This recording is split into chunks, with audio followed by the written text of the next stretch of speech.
我平時好多時都會留意身邊嘅事物，如果發現有咩問題嘅話咧，我都會諗辦法去解決。有一次落大雨嘅時候咧，我就發現有一段行人路好濕好跣，咁我就諗，點解我哋唔可以用一啲防滑嘅物料，例如係用磚去代替雲石地板？我覺得多啲留意身邊嘅事物，對 MSO 嚟講係好重要嘅。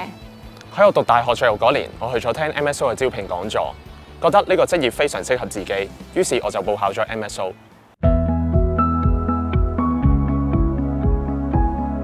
管理參議主任，大家平時可能比較少聽，我哋其實係擔任政府內部管理顧問嘅工作，即係由創新及科技局效率促進辦公室管理。我哋咧會就唔同部門嘅運作提供意見，促成公共服務改革。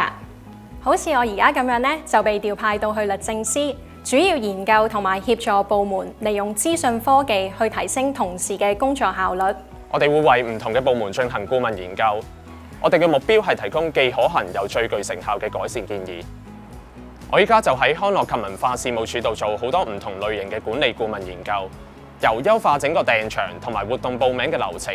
至到同康文署嘅同事一齊為市民設計一張更簡化、更易填嘅表格都有。巨細無遺咁由用家嘅角度出發，務求令到市民喺使用公共服務嘅時候有更好嘅體驗。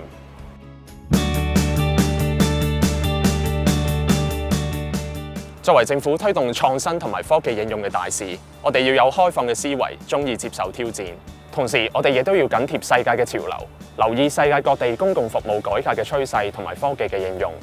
而喺進行顧問研究工作嘅時候，我哋其實需要接觸好多唔同嘅人，所以我哋亦需要有良好嘅溝通同埋聆聽技巧，從人哋嘅角度理解問題同埋需要，以團隊合作精神完成工作。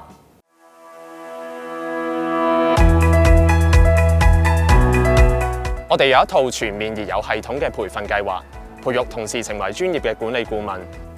新入職同事嘅培訓主要涵蓋基本管理研究嘅方法同埋技巧，例如係設計思維、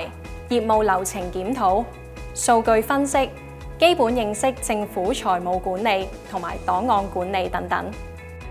而通過咗試用期之後，更加有機會到外地交流，擴闊同事嘅眼界添。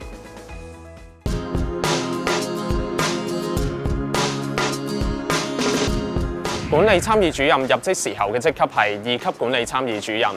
通過咗試用期之後就有機會署任1級管理參議主任，之後再晉升至高級管理參議主任同埋總管理參議主任職級。而表現突出嘅同事更加有機會晉升至首長級，即係首席管理參議主任同埋助理處長職級。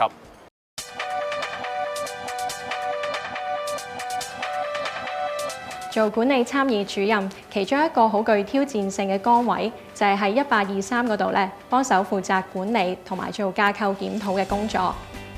例如要點樣先可以喺人手不足嘅情況下，能夠維持到1823喺接電話方面嘅服務承諾。於是我哋就決定喺源頭嗰方面減低呢一個工作量，透過同房屋署研究點樣改善公屋同埋居屋申請表嘅一啲用詞，等到市民更加容易去明白，咁就自然能夠減少呢一方面嘅電話查詢啦。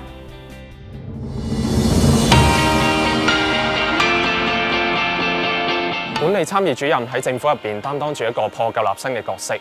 基本上都冇特定嘅規範去界定我哋點樣去做，所以好多時都要喺框框外邊諗辦法 ，think out of the box。再配合一個經驗豐富嘅團隊，大家各司其職，通力合作，咁樣我哋就能夠不斷精益求精，克服一個又一個新嘅挑戰。